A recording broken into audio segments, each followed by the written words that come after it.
I wasn't supposed to be there that morning. He wasn't supposed to see it, and he certainly wasn't supposed to care. But when a man in a heavy jacket raised a gun toward a 6-year-old girl on a sunlit playground, Ethan Cross didn't think. He moved. One bullet, one stranger's child, one split second that unraveled everything a broken man had spent 2 years carefully building.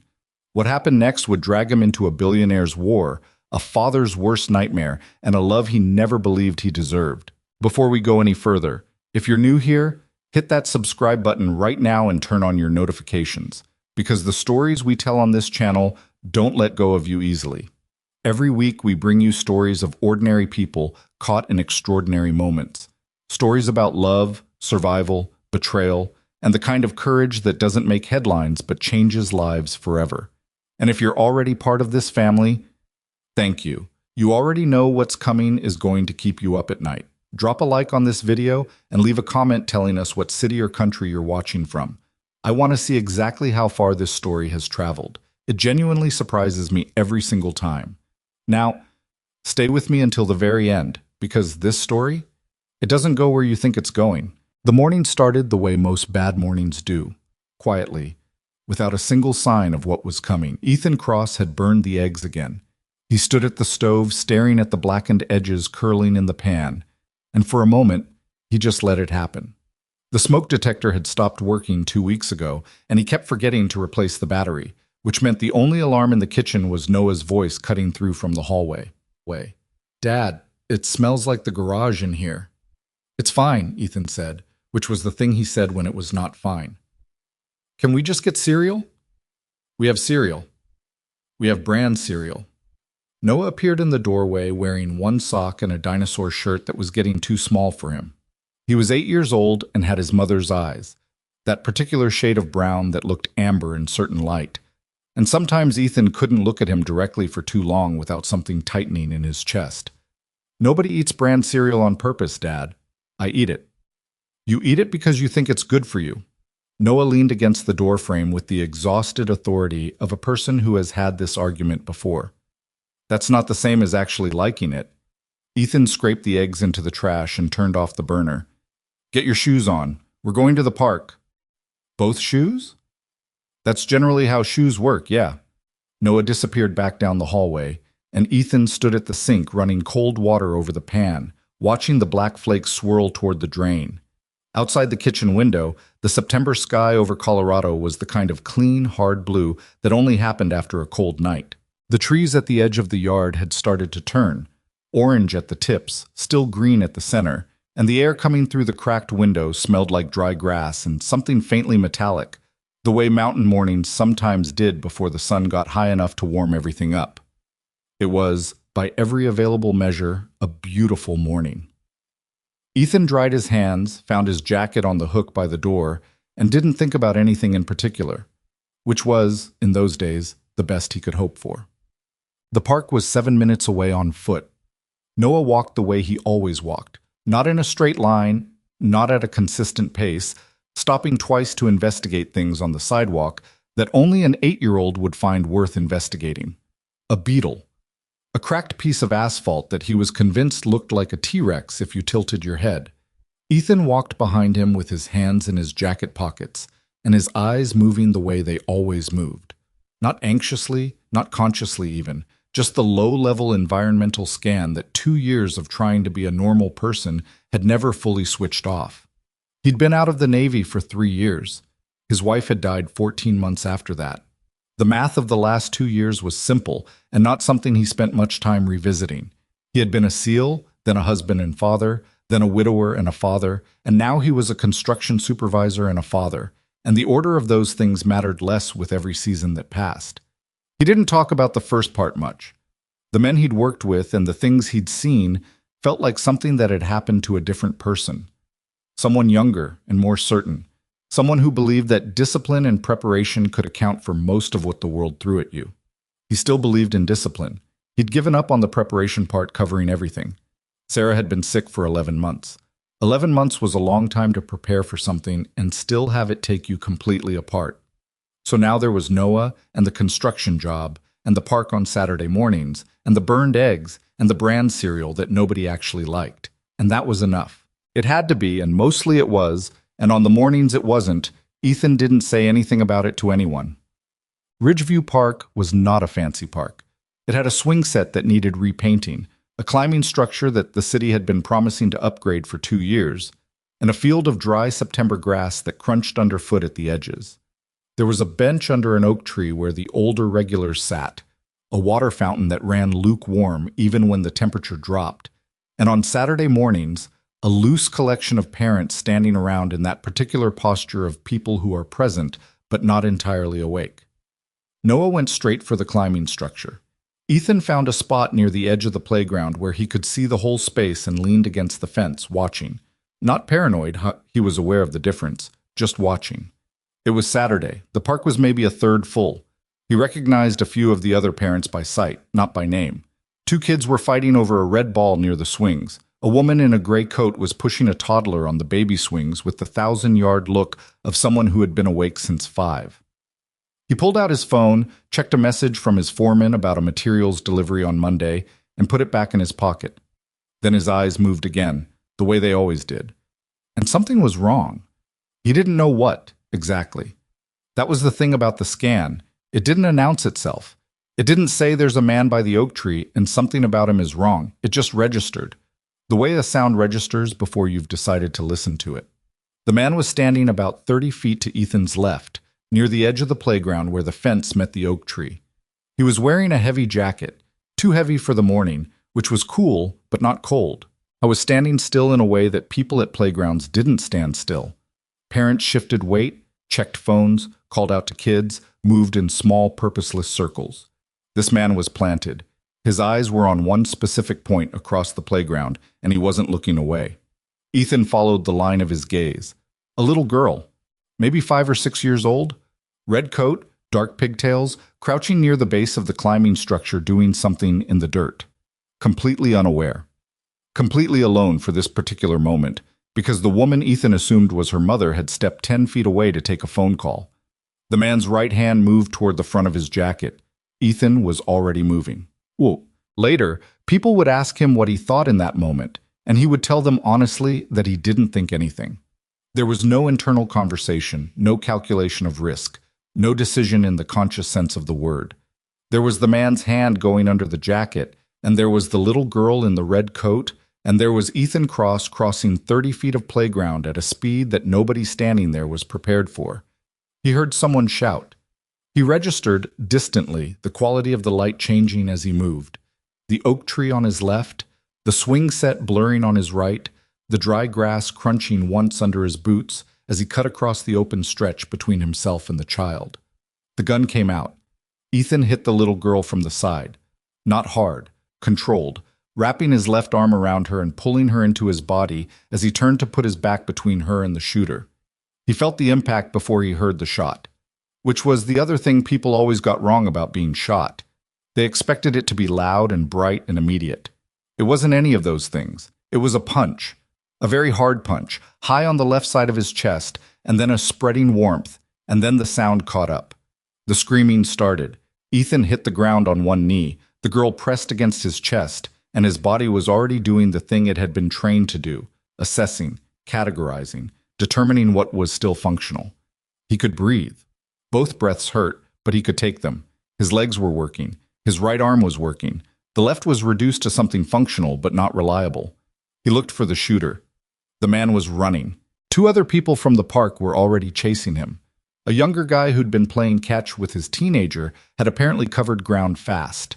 Ethan tracked them for 3 seconds, determined he couldn't pursue without releasing the child, and made the decision. He stayed with the girl. She was shaking against his chest.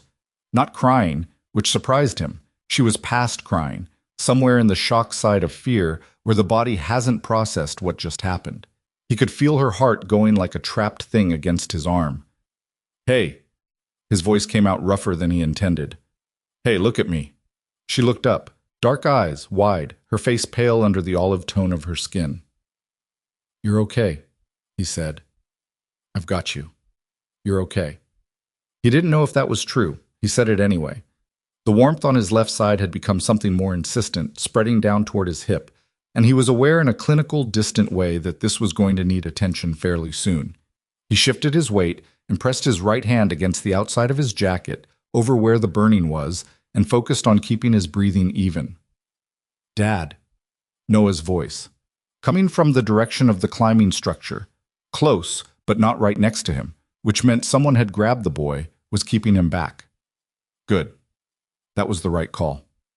"I'm here, bud," Ethan called out. "Stay where you are." "You're bleeding." "I know. It's okay." A woman was running toward them from across the playground now. Dark hair, long coat, phone pressed to her ear. Even from 20 feet away, Ethan could see the specific quality of terror that a parent carried when it was their child at the center of a disaster. She was on the phone with 911, he guessed, or she had been, because she dropped the phone somewhere in the last 10 feet without noticing. She hit her knees in the dirt beside them and grabbed the little girl so hard that Ethan had to release his arm quickly to avoid the girl being pulled in two directions. Lily. She's okay," Ethan said. "She's not hurt. She's just scared." The woman, Lily's mother, pulled the girl against her chest and held her with both arms, and Ethan watched the woman's eyes close and then open again, wet at the edges, and her gaze went to him and then to the blood spreading through the fabric of his jacket, and whatever she'd been about to say didn't come out. "Is she hurt?" was the first thing she managed. "Is she—" "She's okay," he said again. "I had her. She's not hit." The woman pressed Lily's face into her shoulder so the child couldn't see Ethan's side, and she looked at him with an expression he couldn't fully name, shock and gratitude, and something underneath both of those that was much older and more complicated than either. "You—" she started. "There'll be time for that," Ethan said. The edges of his vision had started to do something he didn't like. "Did someone call 911? "Yes, Yes." She reached for her phone, found it wasn't in her hand, looked around in confusion. "It's behind you," he told her. "About 6 feet. You dropped it." She stared at him. "I'm a little hard to shock," he said. It came out almost like a joke. He hadn't intended it to. He looked for Noah again and found him. A man Ethan didn't recognize had his hand on Noah's shoulder, keeping the boy back, and Noah was watching his father with an expression that Ethan recognized because he had worn it himself once, kneeling on a different kind of floor, looking at a woman in a hospital bed, willing things to be different through the pure force of not blinking. "Noah." His voice was steady. He concentrated on making it steady. "Come here." The man let Noah go.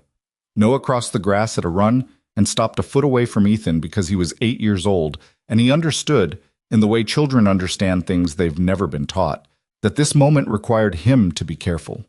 He didn't throw himself at his father.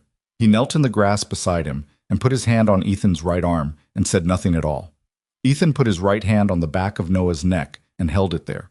Around them, the park had descended into the particular chaos of a public emergency. People on phones, people shouting directions at each other, someone who claimed to be a nurse pushing through the crowd, the distant sound of sirens growing less distant. The woman with Lily, Madeline, though Ethan didn't know her name yet, had pulled herself together with a visible effort and was speaking quietly to her daughter, checking her over with the systematic desperation of a parent who keeps finding no wounds and cannot quite believe it. Ethan settled back onto the ground, both knees down now, and breathed carefully. "How bad is it?" Noah asked quietly. "I've had worse." "Have you?" "Yeah. A beat." "Well, once." Noah made a sound that might have been a laugh or might have been something else. "That's not as reassuring as you think it is." "Probably not," Ethan agreed. The sirens were close now, real close. He could hear the frequency change as they turned onto the street at the park's edge, and somewhere in the back of his mind, the part of him that still processed tactical information, noted the response time and filed it away for no reason that served him anymore. Madeline's eyes came back to him across the 2 feet of grass between them. Lily had her face still pressed into her mother's shoulder, her small hands fisted in the fabric of the gray coat. "I don't know your name," Madeline said. "Ethan."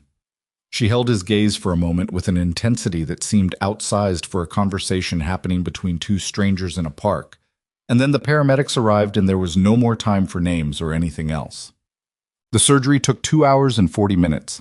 The bullet had entered below his left collarbone, missed the subclavian artery by what the surgeon described, in the understated way of surgeons, as a meaningful margin and exited cleanly through the back. They told him he was lucky. He told them he knew.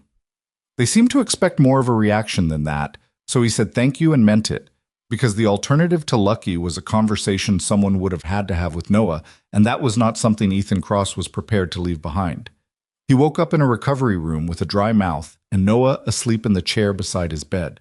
Noah had his jacket pulled over himself like a blanket. His head was tilted at an angle that was going to hurt his neck when he woke up.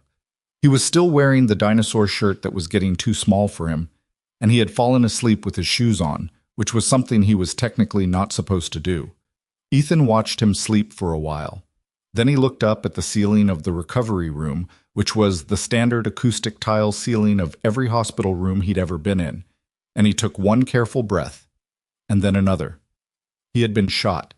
He had been shot in a park on a Saturday morning in front of his son, covering a child he'd never met from a bullet aimed at her by a man he'd never seen before. He tried to locate regret somewhere in his body and came up empty. He pulled the nurse's call button off the bed rail and pressed it, and when the night nurse appeared, he asked her in the following order, the time, whether there was water, and whether she knew if the little girl was okay. The nurse blinked. The girl from the park? Yeah. I don't have information on... That's fine, he said. I just wanted to know. He found out 2 days later when Madeline Hartwell walked into his hospital room carrying coffee and something in a paper bag from a bakery he didn't recognize, wearing a different coat than the one she'd had at the park, and told him that Lily was fine. She has nightmares, Madeline said, standing near the door like she wasn't sure she'd been invited in, which she hadn't been, technically. But she's eating. She went back to school yesterday. A pause. She keeps asking about you. Ethan looked at her. Madeline Hartwell was not what he'd expected, though he hadn't had enough information to expect anything specific. She was maybe 30, he thought, composed in the particular way of someone who had learned composure as a survival skill rather than inherited it as a personality. Her eyes were doing something complicated that she was working to keep out of her face. You didn't have to come, he said. I know. She set the coffee on the bedside table and the paper bag beside it. Lily drew you a picture. She pulled a folded piece of paper from her coat pocket and set it next to the coffee. Ethan unfolded it carefully with his right hand.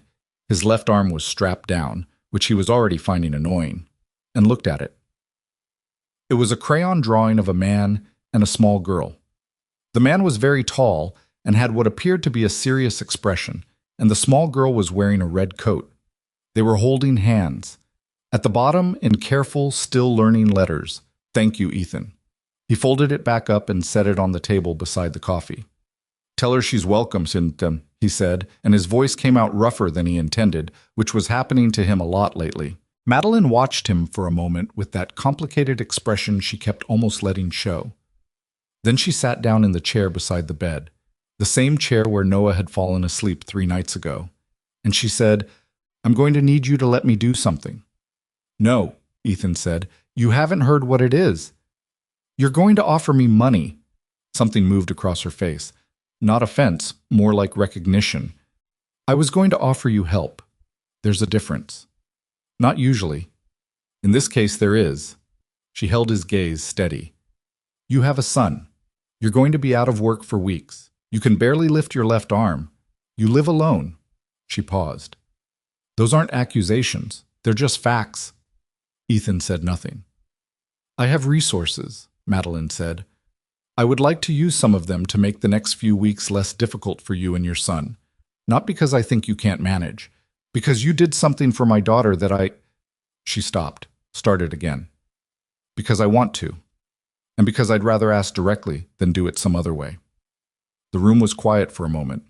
Down the hall, a monitor beeped somewhere. A cart rattled past in the corridor. What kind of help? Ethan said finally. Practical help, she said. Meals. Someone to help with Noah's school pickup while you can't drive. Nothing that requires you to feel indebted. He looked at her for a long moment. You're used to people saying yes to you. Usually. Something in her expression shifted. Not quite a smile, but something in that direction. You're going to make me work for this one, aren't you? He looked back at the ceiling. at the acoustic tile that was exactly the same as every other hospital ceiling he'd stared at. I thought about the burned eggs and the single sock mornings and the drive home from the park in the ambulance while Noah had sat beside him holding his hand so tightly that Ethan's fingers had still been slightly numb when they'd wheeled him into surgery. He thought about Lily's drawing, sitting on the bedside table beside coffee that was going to get cold if he didn't drink it soon. "Meals would be fine," he said. Madeline nodded once, no triumph in it, which he noted. "There's a chocolate croissant in the bag," she said, standing. "Noah mentioned yesterday that you liked them." He looked at her. "You talked to Noah?" "He was in the waiting room when I came by yesterday. You were sleeping." She moved toward the door. "He's a remarkable kid." Ethan watched her go. He reached for the paper bag, pulled it open with one hand, and looked at the croissant inside. Then he looked at the drawing, then at the ceiling again. Down the hall, the monitor kept beeping. A September afternoon light was pressing through the blinds in long, dusty slats across the floor. He picked up the croissant and took a bite, and it was good, and he sat there in his hospital bed eating it alone, and somewhere between the first bite and the last, the tightness in his chest had nothing to do with the bullet. He didn't examine that too closely. Not yet. Ethan came home from the hospital on a Thursday. It was not a triumphant return. There was no one waiting on the porch, no banner, nothing like that. Noah had school, and Ethan had arranged for a neighbor, a retired teacher named Carol, who lived 2 houses down and had known them since they moved in, to pick him up that afternoon. The hospital discharged him at 11 in the morning with a paper bag of medications, 3 pages of care instructions that he folded and put in his jacket pocket without reading, and a follow-up appointment card for 2 weeks out. He sat in the passenger seat of the cab and watched Colorado go by through the window and thought about what needed to happen first when he got home. Groceries, because the refrigerator had been mostly empty before the park. The battery in the smoke detector. The pile of laundry he'd left sitting in the hamper that was now going on 12 days. He built the list in his head because building lists was something to do, and because if he was building a list, he was not thinking about other things. The way his shoulder moved wrong when he reached for the door handle. The particular sound of the shot replaying in some back room of his mind whenever things got quiet. The drawing on his bedside table that he'd folded and put in his wallet before they discharged him. The house looked smaller than he remembered it. He paid the driver, got out carefully, and stood on the front walk for a moment looking at it. The gutters needed cleaning. He'd been meaning to do that before the cold set in. The flower bed along the front of the porch was just dry stalks now. Sarah had planted it the spring before she got sick, and every year since Ethan had let it go to nothing because he never knew what to plant there, and it felt wrong to plant something different, and it felt worse to leave it empty, so he just left it alone. And every fall it looked like this, which was not a solution but was at least a decision of some kind. He went inside and sat at the kitchen table for a while without doing anything in particular. The house was very quiet. It was always quiet when Noah wasn't in it, but the quiet felt different after 10 days in the hospital where there had always been some sound. Monitors, voices, carts in the hallway, the particular 3 a.m. stillness of a place where nothing is ever fully still. This quiet was a house quiet. His quiet. The kind he'd built himself from the absence of things that used to be here. He got up, took the care instructions out of his pocket, smoothed them on the table, and actually read them this time. He was on the second page when someone knocked at the door. He wasn't expecting anyone. Carol wasn't bringing Noah until 3:30. His foreman, Danny, had texted twice since the hospital to say he had coverage handled and not to worry about the site, which meant there was no one from work who needed anything from him today. He went to the door with the low-grade wariness of someone who has been through the last 10 days and opened it. Madeline Hartwell was standing on his porch holding 2 bags of groceries. She was wearing jeans and a dark blue sweater, and she looked, for the first time since he'd met her, like something other than a woman who was managing herself carefully in front of strangers. She also looked mildly uncertain, which was a look he wouldn't have predicted on her. "You were discharged this morning," she said. "I was." "I called the hospital to confirm." She registered something in his expression and added immediately, "I realize that sounds like more than it is. I just wanted to know you'd actually been released and hadn't, I don't know, checked yourself out early and ended up on the floor somewhere." He looked at the grocery bags. "What's in those?" "Food. Real food. Nothing that requires more than one arm to prepare." She shifted the bags. "I can leave them on the porch if you'd rather I did." He stepped back from the door. She came in and went to the kitchen without being directed, which told him she had the particular spatial intelligence of someone who was good in other people's homes, who could read a floor plan in 3 seconds and go where she was needed without making a production of it. She set the bags on the counter and started unpacking them with the practical efficiency of a person who had no interest in making this moment awkward. Ethan leaned in the kitchen doorway and watched. "Lily's doing better," Madeline said, not looking up from the bags. "She slept through the night twice this week. The nightmares are getting shorter." She set a container of soup on the counter. "She still won't go near playgrounds. That's going to take time." "I know." Madeline paused with a box of pasta in her hand. She drew another picture. "I didn't bring it because I didn't want to. I didn't know how that would come across." She set the pasta down. "She draws you very tall." "I'm 6'2". "In her drawings, you're approximately 11 feet tall, which I think is a compliment." He made a sound that was almost a laugh. Almost. Madeline finished unpacking the bags, folded them neatly, and looked around the kitchen the way people do when they're deciding whether to comment on a space. He'd always found the kitchen depressing. It was functional and nothing else. The kind of kitchen that a man lived in rather than used. There were no plants on the windowsill, no magnets on the refrigerator except for Noah's school calendar. The coffee maker was good because coffee mattered, but everything else was just whatever had been in the house when they'd moved in 2 years ago and hadn't broken yet. "Can I make you something?" she asked. "I don't need you to cook for me." "I know you don't need me to. I'm asking if I can." She looked at him directly. "There's a difference." He recognized the echo of his own words from the hospital and said nothing for a moment. "There's soup in that container," he said finally. "I can heat that." "One-handed?" "I'm not helpless." "I didn't say helpless. I said one-handed, which is a practical observation." She picked up the container. "Sit down." He sat down at the kitchen table because his shoulder was actually starting to hurt, in a way he hadn't wanted to acknowledge on the cab ride home, and because arguing with her about soup was a use of energy he didn't have. She found the pot on the second try, which meant she'd opened one wrong cabinet first, which made him feel obscurely better about the whole situation. While she heated the soup, she asked him about the pain medication schedule, which surprised him, and whether the follow-up appointment was arranged, which also surprised him, because he'd expected her to talk around the practical things the way people usually did when they were uncomfortable in someone else's house. 2 weeks, he said. "There's a card in my jacket. You should put it in your phone so you don't lose it." "I don't lose cards."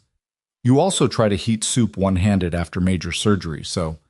She stirred the pot without looking at him.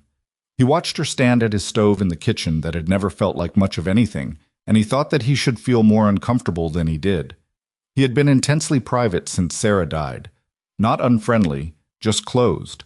His neighbor Carol had once brought over a casserole in the first month, and he'd thanked her at the door and not let her inside and eaten the casserole alone standing over the sink.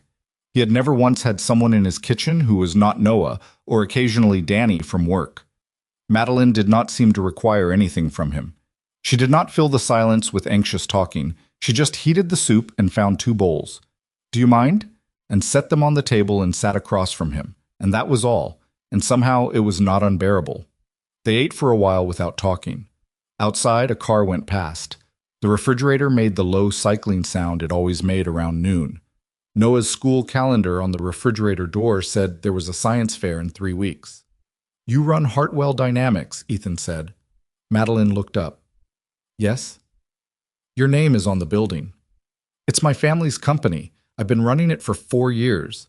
She held his gaze, waiting to see what he was going to do with that. "That's a significant amount of responsibility." "It is." "So when you say you have resources," he said, "you mean something specific." "I do." She set her spoon down.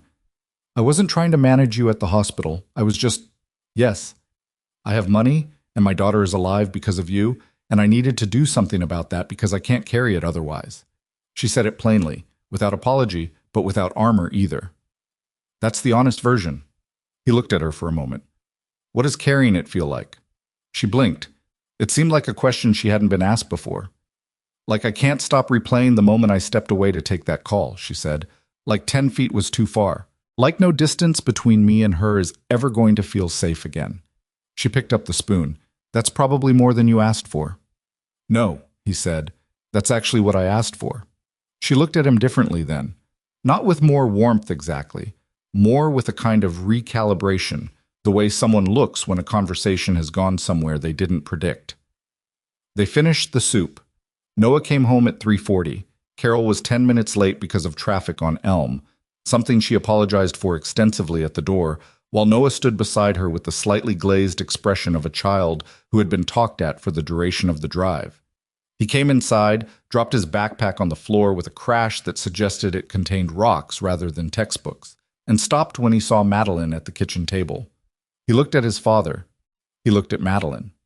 Then, with the social grace of a person who had not yet learned to pretend he wasn't forming opinions, he said, "You brought food?" "I did," Madeline said. "There's soup left if you're hungry." "I'm always hungry," Noah said, as though this were a medical condition he hadn't chosen. He sat down at the table across from her and examined the pot on the stove with focused interest. "Is it the kind with noodles or the kind without?" "With." "Good. The kind without is just hot water that's confused about what it wants to be." Madeline made a sound that was a real laugh, not polished or managed, just an actual surprised laugh. Noah looked pleased with himself. He went to the stove, served himself a bowl, with the careful one-handed ladle technique of someone who had been doing his own kitchen work for a while, and came back to the table and ate with the focused efficiency of a child who treats meals as a logistical problem to solve rather than a social occasion. Ethan watched his son and said nothing. After Noah finished eating, he looked at Madeline with the direct, unguarded curiosity of childhood and asked, "Is your daughter okay?" Madeline's expression did something brief and real. "She is. She's getting there." Noah nodded slowly, processing this. "She was scared." "Very." "Dad was scared too," Noah said. "He doesn't look it, but I could tell." "Noah," Ethan said, "I'm just saying." Noah looked at his father with a calm that was slightly unnerving on an 8-year-old face. "Being scared doesn't mean something's wrong. Ms. Patterson said that." "Ms. Patterson is your teacher?" "3rd grade." Noah stirred the remaining soup in his bowl. "She also says that bravery is just being scared and doing the thing anyway, which I think is probably right because Dad was definitely scared and he definitely did the thing. So..." He shrugged with the comfortable certainty of a child who had resolved the question to his own satisfaction. "That's brave." The kitchen was quiet for a moment. Ethan looked at the table. Madeline looked at Noah with that expression she kept almost letting show. The complicated one. The one that lived somewhere underneath the composure she wore like a second skin. Noah finished his soup, asked if there was anything else in the bags, and when told there was bread and sandwich stuff and something that turned out to be a container of cookies, declared the situation acceptable and excused himself to do homework, which left the kitchen quiet again, but differently. "He's incredible," Madeline said quietly. "He's something," Ethan agreed. He pushed his bowl to the side. "He keeps me honest." "I imagine." The afternoon light had moved while they were sitting there. It was lower now, coming through the kitchen window at an angle that made the room look warmer than it usually did. Ethan's shoulder ached with a deep, bone-level persistence that the medication was managing but not eliminating. Madeline stayed another hour. She did not force conversation. She washed the bowls because Ethan was demonstrably not going to manage it one-handed with any dignity, which he would have argued about, except she had already done it by the time he thought of arguing. She left the groceries organized on the counter and the medications lined up in the order he was supposed to take them, which he had not asked her to do, but which was, he admitted privately, useful.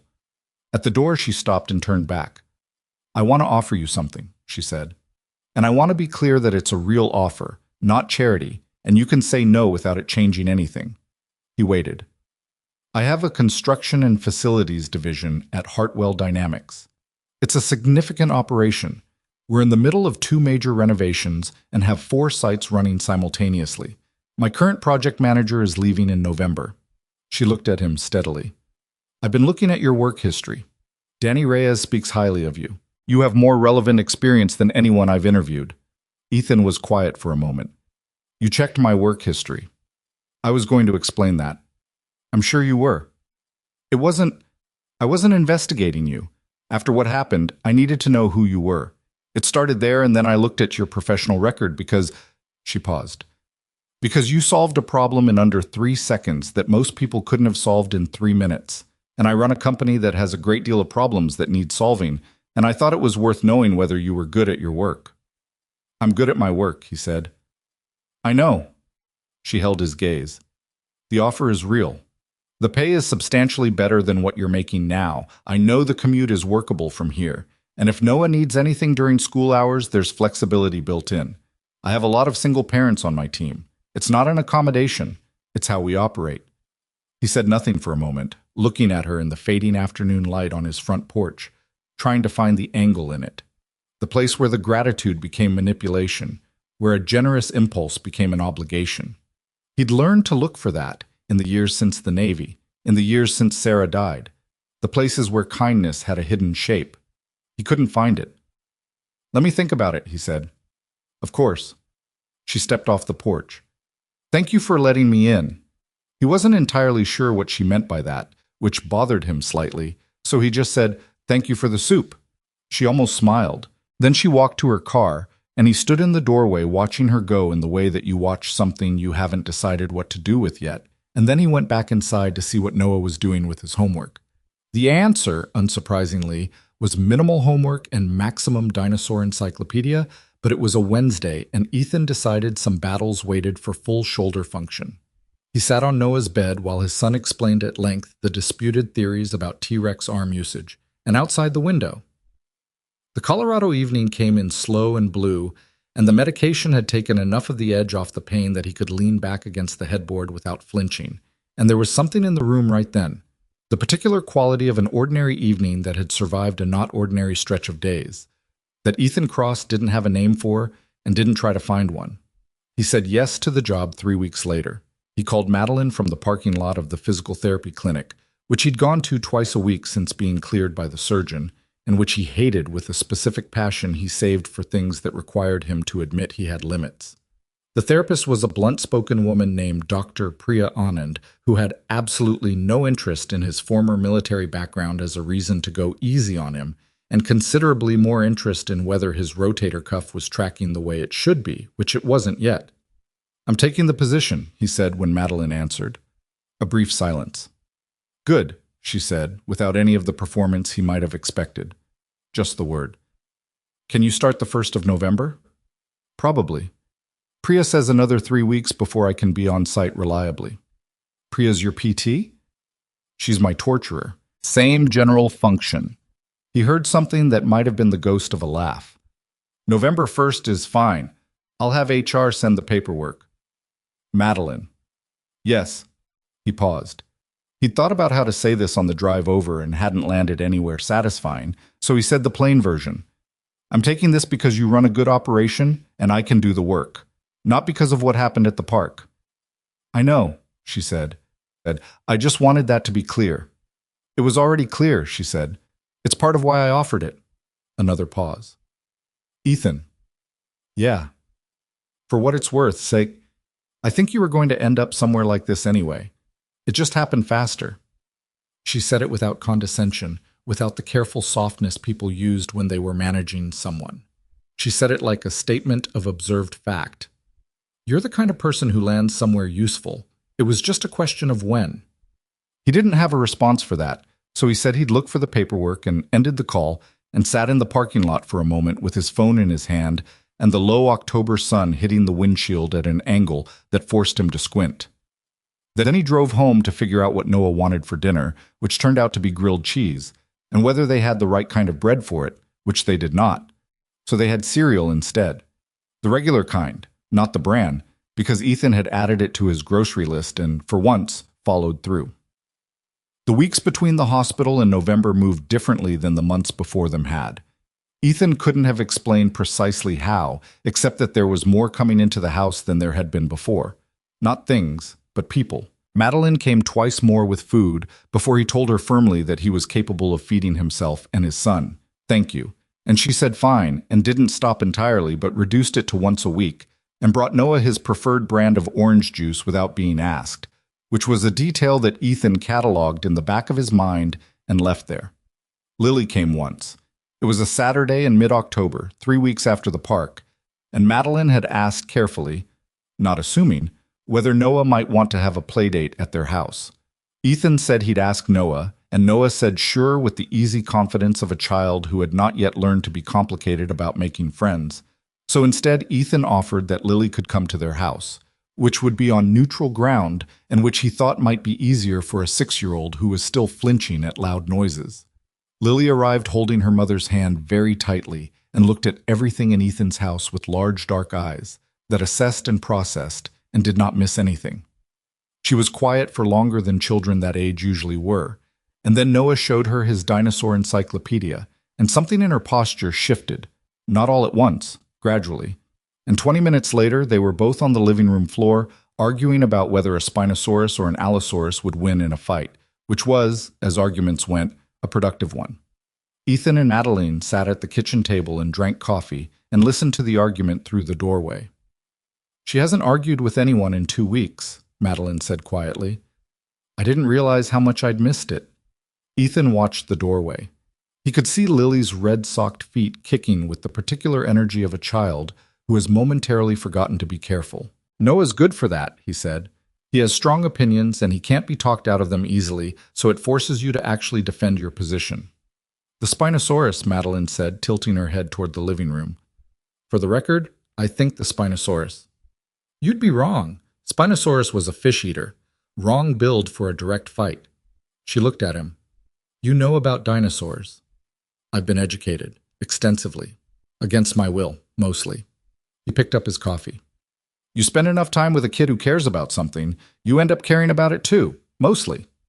She looked at him with that expression again, the complicated one, and then looked away towards the living room where their children were furiously debating prehistoric combat, and Ethan looked at his coffee cup and didn't say anything else because there didn't need to be anything else said right then.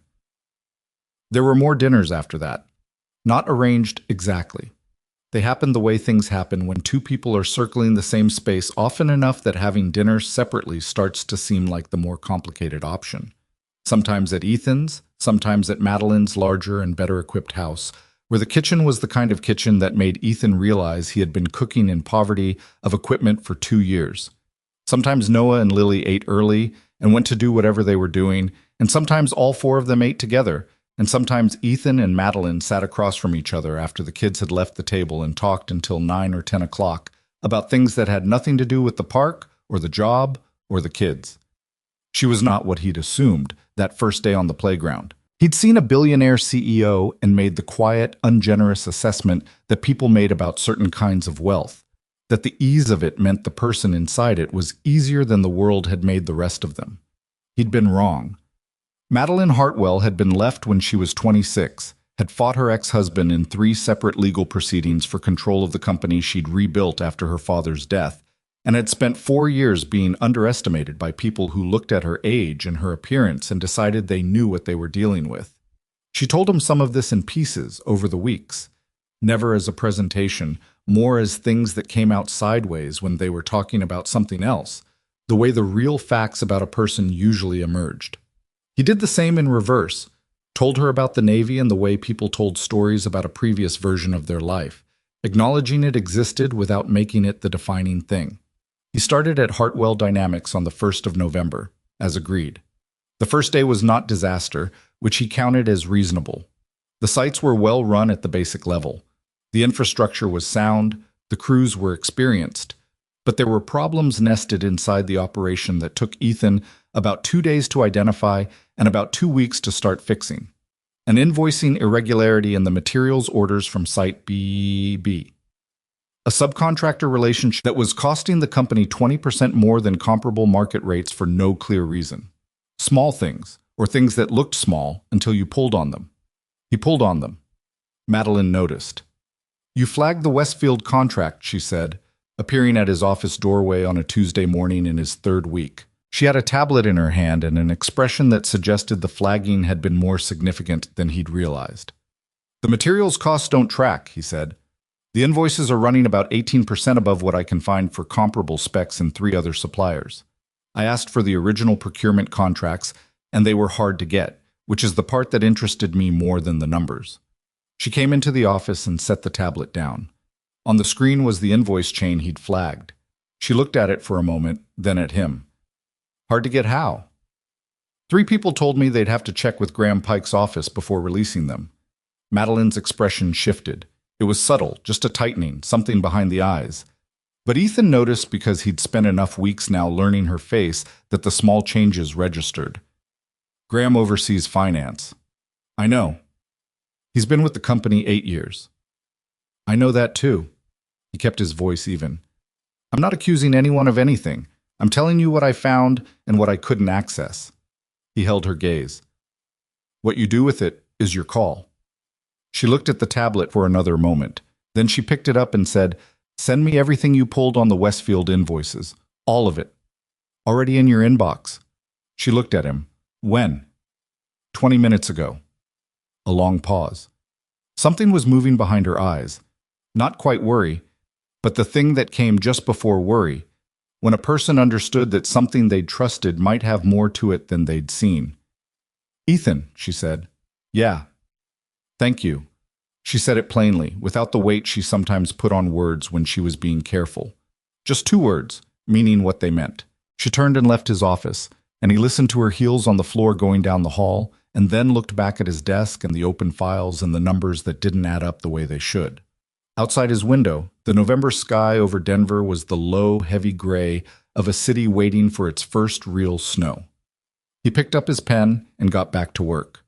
The snow came the second week of November, which in Denver was neither early nor late, but simply arrived, the way it always did, as though the city had been holding its breath for it without realizing. Ethan drove to the Hartwell Dynamics main site that Monday through streets that hadn't been plowed yet, the truck moving through the pre-dawn gray with the steady, unhurried weight of a vehicle that had been through worse. He was 40 minutes early, which was his habit, had always been his habit, from the Navy forward, the ingrained understanding that showing up first meant you saw the space before anyone else had arranged it for you. He walked the site perimeter in the cold with a thermos of coffee, checking what the weekend crew had left, making notes on his phone about 3 things that needed attention before the day's work could start correctly. The materials irregularities he'd flagged to Madeline 3 weeks ago had not gone away. He hadn't expected them to. He'd sent her everything, the invoice chains, the procurement contracts he'd finally managed to access after Madeline herself had authorized the release over Graham Pike's office, the comparison data from 3 independent suppliers. The numbers told a story that was consistent and specific and not accidental. Someone had been inflating materials costs across 4 sites for a period of time that, based on what he could reconstruct from the records, went back at least 18 months. Maybe longer. The money was not enormous by the standards of a company. Hartwell Dynamics' size, not individually, invoice by invoice.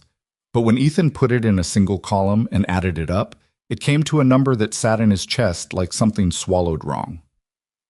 Madeline had brought in an external auditor the week before. She had not announced it internally. She had called a firm in from outside Denver, people who had no relationship with the company's existing finance structure, and she had given them Ethan's files and told Ethan to give them everything else they asked for. Graham Pike had noticed the auditors on day 2. He'd come to Ethan's office that afternoon with the particular expression of a man who was evaluating whether he could still manage a situation. Pike was 53, well-dressed in the way that middle management at companies with real money tended to be well-dressed. Not flashy, just precise. He had the kind of face that expressed very little, which was either a professional habit or a personal one, and he had worked for Hartwell Dynamics since before Madeline had taken the company over from her father. He was, by all accounts, trusted. He had been trusted for 8 years. He had come into Ethan's office and closed the door and said, in a carefully neutral voice, "The audit team is from Meridian Associates." "That's right," Ethan said. "They specialize in forensic accounting." "I know." Pike had looked at him for a long moment. Not threatening, not quite. Assessing. "Is there something specific that prompted this, or is it a general review?" Ethan had leaned back in his chair and looked at Pike with the particular stillness that people who had known him a while recognized as not being relaxed. "General review," he said. It was not technically a lie. It just wasn't the truth either, and Pike was smart enough to know the difference, which meant the conversation that followed had the quality of 2 people saying things adjacent to what they actually meant. Pike had asked 2 more questions, gotten 2 more answers that told him nothing useful, and left. Ethan had called Madeline from his truck in the parking lot afterward and told her Pike had come to see him. "What did he say?" she asked. He was checking what I knew. Ethan watched the building entrance. He didn't learn anything. A pause. How sure are you about what the auditors are going to find? Sure enough that you should know before they finish their report. He kept his voice level. Madeline, the money is going somewhere. The invoices are fabricated or altered. I can't tell which from what I have access to. But the vendors on at least 6 of them don't exist as functioning businesses. I checked. He let that land. Somebody built shell companies. The silence on the other end lasted 4 seconds. He counted them. How much? She said. The auditors will have a better number. What I can reconstruct is somewhere between 3 and 4 million over 18 months. Another silence. Longer this time. Madeline. I'm here. Her voice had the flat, careful quality of someone who was not going to fall apart on a phone call and was applying significant personal discipline to that goal. I trusted him for 8 years. I know. I was at Lily's birthday party in April. Ethan said nothing because there was nothing useful to say to that. Keep working with the auditors, she said finally. Give them everything. A pause. Thank you for telling me. You could have just let the report come. I know I could have, he said. He heard her exhale, just barely, the kind of breath someone took when they were recalibrating under pressure. Then, I have to go. Board call in 10 minutes. Go, he said. She went.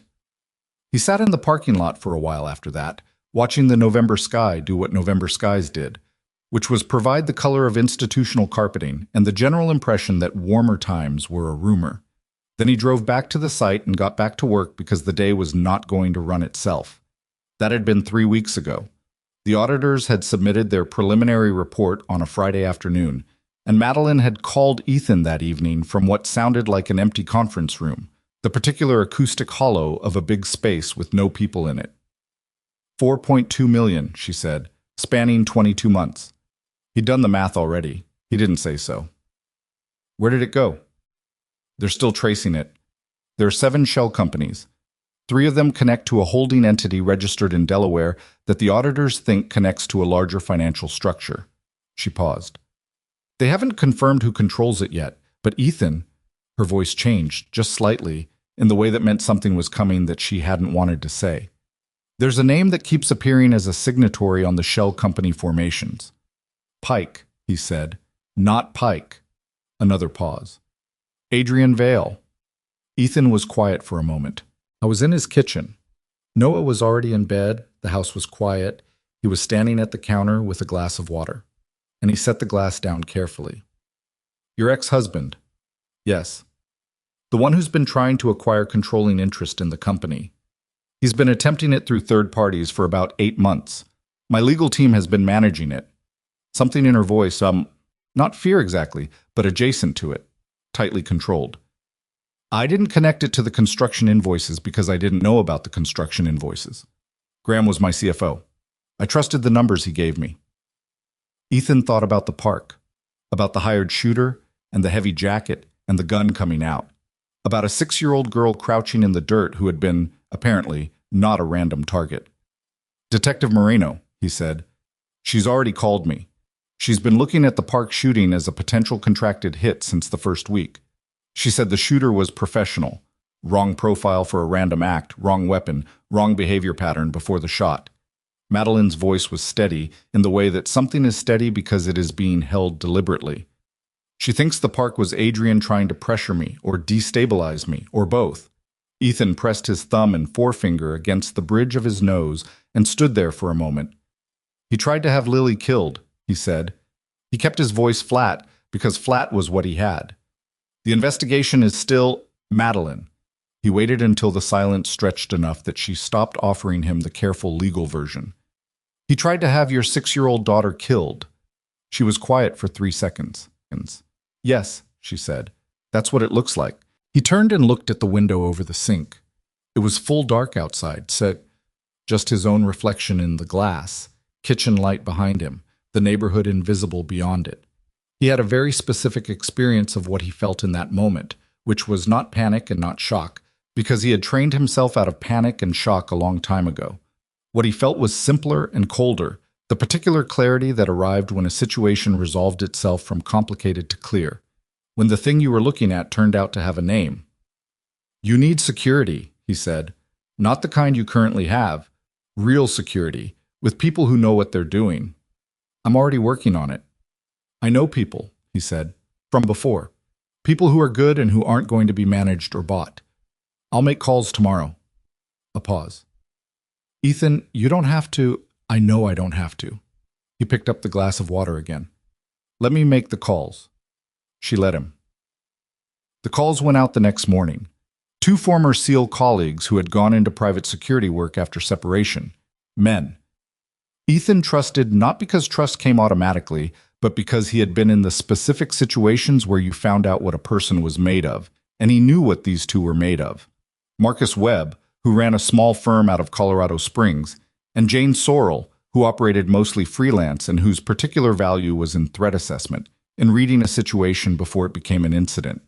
He explained the outline to both of them, and they asked the right questions, which was how he knew they were still the right people. Madeline had also, quietly, begun sleeping at a different location most nights, a company-owned property across town that was more secure and less publicly associated with her name. Lily was there too, with a private arrangement for school transport that changed its route every day. Ethan didn't advertise any of this. He came to the office, he worked the sites, he filed the right reports, and had the right meetings, and gave the auditors whatever they asked for. On the surface, nothing had changed in how he moved through the company. Underneath it, everything had. He was also, without being fully conscious of it, cataloging. He knew from the Navy that preparation was not primarily about resources. It was about information, knowing the layout, knowing who moved where and when, knowing which doors were kept unlocked and which communications went through which channels. He spent 2 weeks building a picture of the company's physical security vulnerabilities that he kept in a notebook he carried in his jacket, and he shared it with Marcus Webb in a parking lot conversation one Tuesday evening without telling anyone at the company except Madeline. She found out anyway, because she was paying attention, and she came to his office the next morning and closed the door. Marcus Webb briefed me last night, she said. I figured he might. You've been assessing our security exposure for 2 weeks without telling me.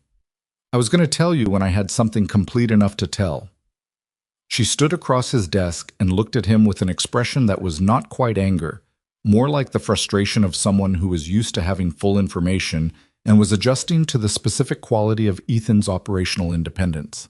I need to know what you know when you know it, not when you've finished constructing a complete picture. You need information that's worth the worry it creates, he said. Partial information just, I'm not someone who needs to be protected from partial information. Her voice had an edge in it now, clean and real. I run a billion-dollar company. I've been managing partial information in difficult situations since I was 26. Do not manage what I get to know. The room was quiet for a moment. He held her gaze. You're right, he said. That was a habit, not a decision. I'll change it. She seemed slightly thrown by that, by the absence of argument. She'd come in prepared for one. She recalibrated in about 2 seconds, which he noted. Good, she said. She pulled out the chair across his desk and sat down. Tell me what you found. He told her. All of it. The entry points, the rotation gaps in the existing security coverage, the 3 exits in the main building that were on camera but not on the guard rotation schedule, the way the loading dock at Site B had been operating for 6 months with a vendor access code that predated the current security system and hadn't been updated. She listened without interrupting, which was a quality he'd noticed in her before. The ability to receive information without the anxious interjections that people used when they were frightened and needed to fill silence. When he finished, she was quiet for a moment. Then she said, The loading dock code is Graham's fault. I assumed. He handled the vendor access protocols. Something passed across her face. Quick, dark. He's been cooperating with the auditors. Partially. She looked at the desk. He denies knowing about the park. He says the financial arrangement with Adrian was framed to him as a legitimate consulting fee structure that he helped administer without fully understanding. Do you believe him? She considered it, really considered it, which he respected. I think he knew it wasn't right, she said. I don't know if he knew how far it went. She looked up. Does that matter, legally? That's for Moreno and the DA, he said. Not us. She nodded. She was holding it together well, better than most people would have, sitting across from a map of how thoroughly someone had worked inside her organization, inside her trust. But he'd been watching her long enough now to see the things she didn't broadcast. The way her left hand, out of sight below the desk, was pressing flat against her leg. The slight tightness at the corners of her eyes that appeared when something cost her more than she was showing. "Hey," he said. She looked at him. "You didn't build a leaky organization," he said. "You built a good one that someone specifically and deliberately compromised from inside over 2 years. That's not the same thing." She looked at him for a moment. "You don't know that." "I've been in this company for 6 weeks. I know enough to know the difference." She didn't say anything to that. She looked at the desk and then out the window, where the December sky was the same heavy gray it had been for 2 weeks, and her hand on her leg uncurled slowly, fingers straightening. The threatening messages started the week before Christmas. The first one came to Madeline's business email, her personal address, not the general executive contact, which meant whoever sent it knew how to find it. It was not elaborate. It said, in plain language, that she should accept Adrian Vale's offer for the company's controlling shares and remove herself from the CEO position, and that continuing to obstruct this process would result in consequences for people she cared about. It was not signed. She forwarded it to Detective Moreno and to Ethan simultaneously, which told him something about where she had placed the concentric circles of people she was relying on. The second message came 3 days later, to Ethan's phone. A text from a number that turned out to be a burner. It said, "Back away from Hartwell. Take your kid and go. You're not part of this." He read it twice. Then he took a screenshot, sent it to Moreno, and went to pick up Noah from school. On the drive home, Noah was talking about a science project, something involving volcanoes and baking soda, the mechanics of which he described in enthusiastic and inaccurate detail. And Ethan drove and listened and asked the occasional question, and the text sat in his jacket pocket like a small, cold weight, and he decided before they got home that he was not going to think about it while Noah was in the car. At home, after dinner, after Noah was in bed, he sat at the kitchen table and thought about it. He had been in situations before, many of them, where someone had made the calculation that threatening the thing a person cared about was the most efficient way to move them. It was a standard approach because it was usually correct. Most people, confronted with a direct threat to their child, recalculated. Survival instinct was not a character flaw. It was biology. He thought about Adrian Vale, who he had not yet seen, whose face he knew only from 2 photographs Moreno had shared, a financial industry headshot and a candid from a business event, a man in his mid-40s, handsome in the way of men who had always had sufficient resources to look the way they wanted to look. A man who had arranged the shooting of his own daughter to destabilize an ex-wife, who had spent 2 years running financial fraud through a trusted employee and had apparently believed this would eventually result in him owning a company he had no legitimate claim to. The construction site sabotage started on December 23rd. Ethan got the call at 6 in the morning from the Site C foreman. Structural work on the 3rd floor of the Hartwell Dynamics renovation project had been interfered with overnight. Supports had been removed, not in a way that would cause immediate collapse, but in a way that would have been undetected during normal morning safety checks and would have put workers at serious risk by mid-morning. He drove to the site in the pre-dawn dark, assessed it alongside the foreman, and shut the floor down before anyone went up. Then he called Marcus Webb, and then he called Moreno, and then he stood in the cold morning air watching the site and thought about who had access and when and what the next escalation was going to look like. Because there was always a next escalation. That was the logic of someone who was desperate and running out of options. Each move had to be bigger than the last one, because the previous ones hadn't worked, and the pressure of the failing plan fed more reckless decisions. He'd seen it in theater, in situations with less money and more guns, and the shape of it was always the same. He found the note under his own front door when he came home that afternoon. It was a plain white envelope, no stamp, no address. His name on the front in printed letters. He stood on his front step and looked at it, and then carefully, using his phone, photographed the envelope before he touched it. Then he picked it up by the corner, went inside, and opened it at the kitchen counter. It was a single line. "The boy isn't safe anywhere you aren't. Think carefully." He set it down. He stood there for a moment in his kitchen, the one with the smoke detector that now had a new battery, the one where Madeline had made soup on a Thursday afternoon, The one where Noah made cereal on weekend mornings and argued about dinosaurs with a 6-year-old girl in red socks. He picked up his phone. He called Noah's school first and arranged with the principal for Noah to stay in a supervised room after class rather than going to his normal after-school program, and told them someone he trusted explicitly would be picking him up. He called Carol and asked her to cover pickup and stay with Noah until he got there himself. He called Marcus Webb and told him he needed coverage at the house starting tonight. Then he sat down at the kitchen table and called Moreno. "I have it," he said. "I'll bring it in." "Don't handle it more than you have to," she said. "I know how evidence works." A pause. "Ethan, are you good?" He looked at the note sitting on the counter. He thought about Noah upstairs 3 weeks ago, explaining that bravery was being scared and doing the thing anyway, and about the 8-year-old clarity of that assessment, and about the fact that his son had arrived at this correct conclusion by watching his father take a bullet in a park. "I'm good," he said. "We're getting close," Moreno said. "The Shell Company trail is almost complete. The DA's office is involved now." "How close?" "Days? Maybe less?" She paused. "Pike gave us more this afternoon. He confirmed Adrian directed the financial structure and that the park—" "Ethan, it's confirmed. Adrian ordered the hit on Lily." The kitchen was very quiet. "It's in writing," Moreno continued. "There's a communications record through an encrypted platform that their forensics team cracked. Adrian and the shooter. Dates, instructions, payment confirmation." She paused once more. "We're going to get him." Ethan looked at the window over the sink. His reflection again. Kitchen light, dark outside. A man standing in a house he was trying to keep safe. "He's going to run," Ethan said. "We're aware." "You need to move before he does. Once he understands the net is closing, he won't wait." "I know," Moreno said. "We're moving." He ended the call and stood there for a moment.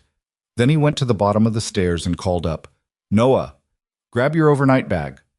A pause from upstairs, then, "Where are we going?" "Carol's for tonight." Another pause. He could hear his son processing this. The particular silence of a child who was smart enough to understand that an unplanned overnight at the neighbor's house at 4 in the afternoon was not a normal event, but who also trusted his father enough not to make it bigger than it needed to be right now. "Can I bring the encyclopedia?" He heard Noah moving around upstairs. The particular pattern of feet on floorboards that a father learned the way you learned anything important, through long repetition and involuntary attention. He stood at the bottom of the stairs and listened to it, and thought about Adrian Vale, and about desperate men with failing plans, and about the fact that the net was closing and someone on the other side of that net knew it. He thought about Madeline in her secure location across town, and Lily in her room wherever she was sleeping tonight, and Marcus Webb, who was good at his job, and Moreno, who had been building this case with the slow, exact patience of a woman who knew how to make something hold up in court. He thought about all of that, and then he thought about Noah at the top of the stairs with the dinosaur encyclopedia under his arm, and he thought, not this time. Noah came down with his bag and his encyclopedia and his one expression that he'd gotten from somewhere that was not his mother, and not, as far as Ethan could tell, from anyone else. The look of a child who had decided that if his father said they were going to Carol's, then going to Carol's was what they were doing, and there was no available evidence that the world could not be managed from that starting position. "Ready?" Ethan asked. "Ready," Noah said. They went out into the December evening, the temperature already dropping toward the low 20s, the street quiet and ordinary, the kind of quiet that was either just quiet or was the specific quiet before something changed. Ethan put Noah in the truck and scanned the street in both directions with the low, automatic attention that had never fully switched off, and saw nothing except parked cars and a neighbor walking a dog on the far side. He got in the truck. He drove his son to Carol's and helped him get settled, and sat with him for 20 minutes while Noah explained the current leading theories on why some dinosaurs may have been warm-blooded, which was apparently a more contentious question in paleontology than you'd think. He listened to the whole thing. He answered the questions Noah asked him and asked 2 questions of his own, and when Noah finally started to wind down, he pulled the blanket up and said goodnight. The way he always said goodnight, without making it anything other than what it was. Then he drove back through the December dark toward whatever was coming, and his hands on the wheel were steady, and the road ahead of him was lit as far as the headlights reached. Moreno called at 7:43 the next morning. Ethan was already up, had been up since 5:30, sitting at Carol's kitchen table with a cup of coffee that had gone cold while he worked through the site security reports Marcus Webb had sent overnight. Carol was an early riser and had made no comment about finding him there at 6, had simply started the coffee and gone back to her crossword, which was the particular grace of a woman who had lived long enough to know when someone needed presence without conversation. He stepped outside to take Moreno's call. The December morning was sharp and clear, the sky a hard winter blue, the streets still quiet. Adrian filed for emergency air travel clearance late last night, Moreno said, without preamble. Private charter out of Centennial Airport. His legal team claims it's a personal medical trip. We're contesting it, but the judge who received the emergency filing is slow. Where to? The Cayman Islands. He has property there. A pause. And in that pause, Ethan heard the controlled frustration of a detective who had built something carefully and was watching it develop a crack. If he gets out of the country before we have the arrest warrant signed off, how long on the warrant? DA says by noon, Judge Pierce has it. So 5 hours. Give or take. Ethan looked at the street. A car went by, slow, a woman he didn't recognize walking a small dog on the far side. Normal morning. What's Adrian doing right now? Last confirmed location was his Denver penthouse, as of midnight. We have surveillance on the building. He hasn't come out. A beat. But he has at least 3 vehicles registered and access to a parking structure with a secondary exit. We didn't have eyes on until 2 hours ago. He already knows you're close, Ethan said. Most likely. He's not waiting for noon. He said it plainly, the way you said a thing you were certain of. He's going to move before the warrant clears. Moreno was quiet for a second. Our surveillance team is repositioning. We have 2 additional units en route to the airport. She paused. I'm also adding coverage at the safe house location, just as a precaution. Ethan set his coffee down on the porch railing. Does Madeline know? I'm calling her next. Call her now, before you do anything else. Another pause, shorter. Already dialing, she said, and was gone. He stood on Carol's porch in the cold for a moment. The logical part of his mind, the part that had been trained and refined and tested in situations with much higher stakes than a financial fraud case in Colorado, was running the numbers automatically. Adrian Vale was a man whose plan was collapsing in real time. The shell companies exposed, his CFO cooperating, the communications record cracked, the arrest warrant hours away. Men in that position did not make good decisions. They made fast ones. He went back inside, told Carol he needed to borrow a corner of her living room for a phone call, and called Marcus Webb. I need you at the safe house, he said. Not your usual team. You, personally. Webb didn't ask why. That was one of the things about Marcus Webb. 20 minutes, he said. Make it 15. He drove to the safe house himself, because sitting at Carol's kitchen table while things were moving was not something his body would allow. He'd checked on Noah before he left, still asleep, the encyclopedia open on the nightstand beside him, which meant he'd fallen asleep reading it, which was so deeply, specifically Noah, that Ethan had to look at the ceiling for a second before he could leave the room. Carol had waved him off without looking up from her crossword. The safe house was a company-owned property in a residential neighborhood in the northeast part of the city. A solidly built house on a corner lot that Madeline's security consultant had identified 3 weeks ago as suitable. It had 2 exit routes, a fenced yard, a garage that could take 2 vehicles, and neighbors who were mostly working professionals and therefore absent during the day. It was not a fortress. It was a good house in a position that gave options, which was the most you could usually arrange. Marcus Webb arrived 14 minutes after Ethan's call and positioned his vehicle at the corner without being asked, which told Ethan that Webb had already made his own assessment of the lot's sightlines. Madeline came to the door when Ethan knocked. She was dressed, had clearly been up for a while, and there was a quality of controlled watchfulness in her face that he recognized from the last several weeks but had never seen quite this sharp. Behind her, through the hallway, he could see Lily sitting at the kitchen table with a box of cereal, apparently still in pajamas, apparently unaware that anything was different about this particular morning. Moreno called you, he said, 3 minutes ago. She stepped back from the door to let him in, her voice quiet enough that it wouldn't carry to the kitchen. She thinks he's going to run. I think he's already running. He came inside, pulled the door closed. Is Jane Sorrell here? She left at 6 to do a perimeter check. She should be back in... Madeline looked at her watch. Now, actually. As if on cue, the back door opened and Jane Sorrell came through the kitchen, nodded at Lily, who said, "Hi, Jane," with the casual comfort of a child who had decided Jane was acceptable, and came down the hallway pulling her gloves off. Jane Sorrell was 41, compact, with the kind of physical presence that people usually only noticed if they were trained to notice it. She'd done 8 years in military intelligence before going private, and her particular skill, the one Ethan had called her for, was the ability to read a situation's edges, the thing that didn't fit, the detail that was slightly wrong. She looked at Ethan. "The secondary exit on the parking structure," she said. "I know. If he moved vehicles in the last 48 hours, he's already had a route planned." She pulled off her second glove. "What's the charter airport window?"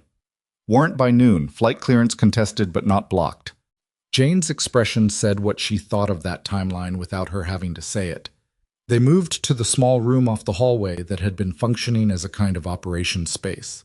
A table, a laptop, the maps and communication equipment that Marcus's team had set up in the first week.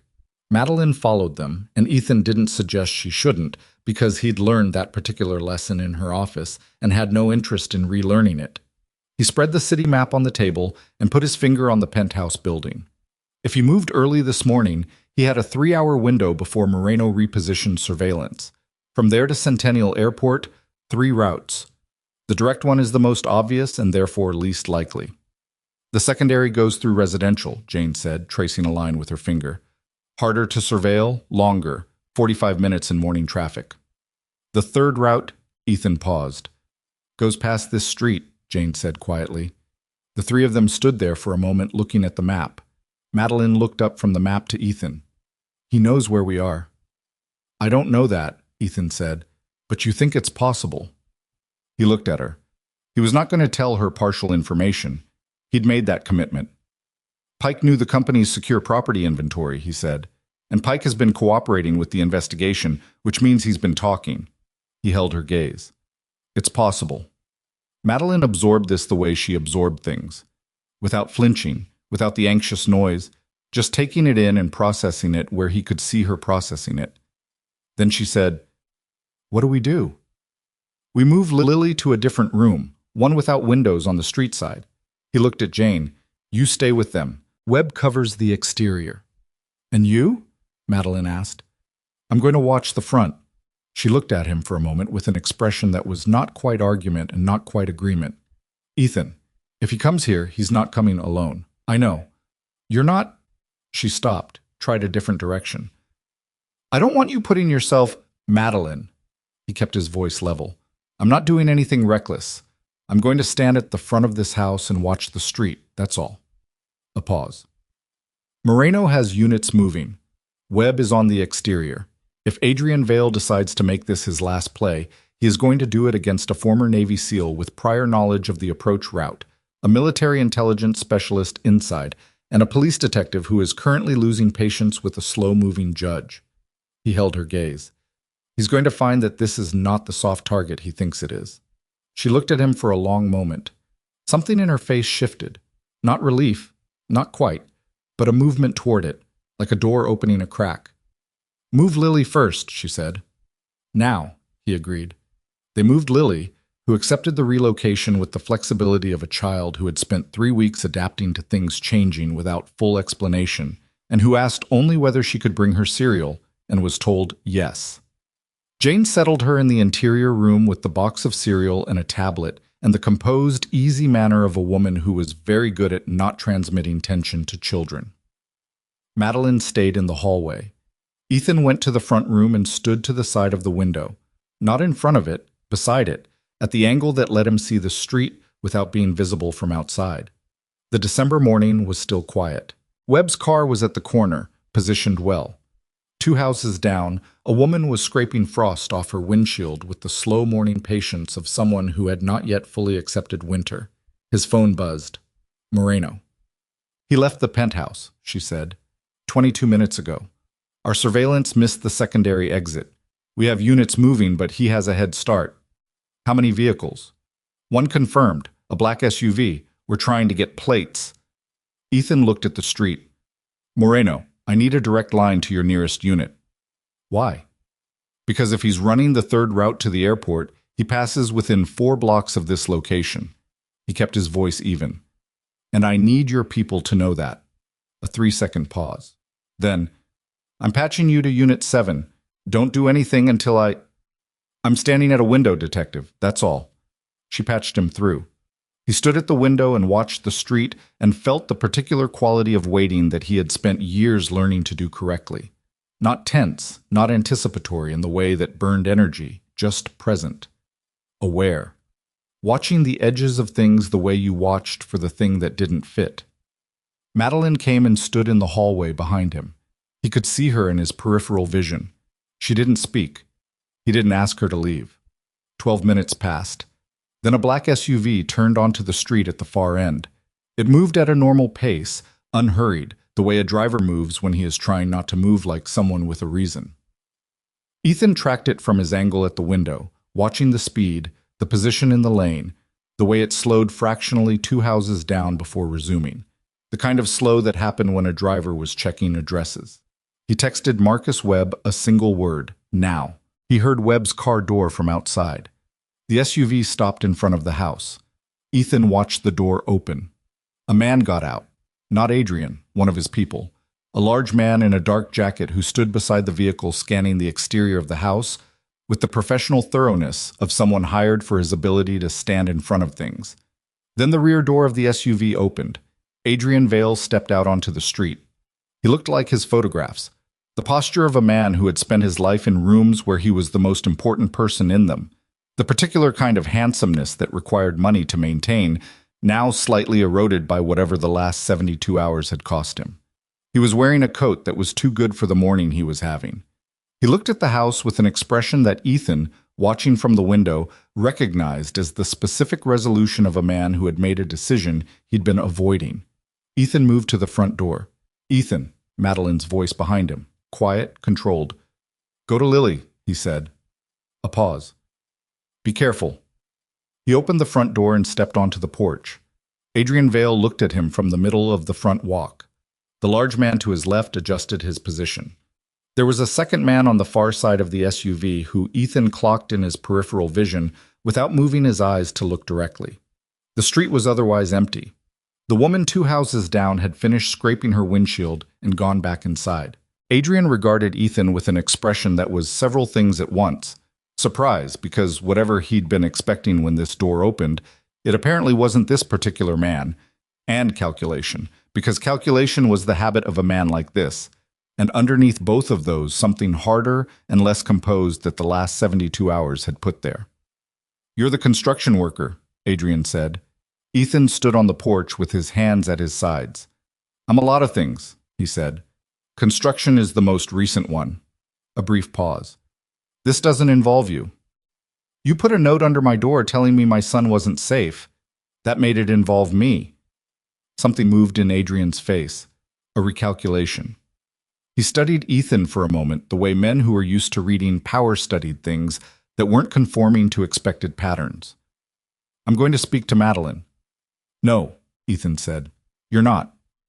She needs to understand that this situation has a resolution that's better for everyone. For her, for the children. Adrian. Ethan kept his voice the same tone it had been from the start. Not loud, not aggressive, just direct, and without any particular emotion attached to it. The shell companies have been identified, all 7. The Delaware holding entity has been traced to you. Not to a nominee, not to a front name. To you specifically, by signature. He watched Adrian's face. Graham Pike gave the DA's office a signed statement 2 days ago. He confirmed the financial structure and the arrangement with the park shooter. He let a beat pass. By arrangement, I mean the instruction you sent through the encrypted platform that forensics cracked. The one where you specified the target. The word target landed with a specific weight. On a residential street on a December morning, in the context of a 6-year-old girl who liked cereal and dinosaur arguments and currently had red socks on, in an interior room. 10 feet behind Ethan, the word target sat in the air between them with everything that it meant. Adrian's composure was still mostly in place, but the edges of it were showing the strain. You don't know what you're... Your flight clearance is being contested, Ethan continued. The warrant will be signed by noon. Moreno has 2 units within 4 blocks of this location right now. He paused. And Webb.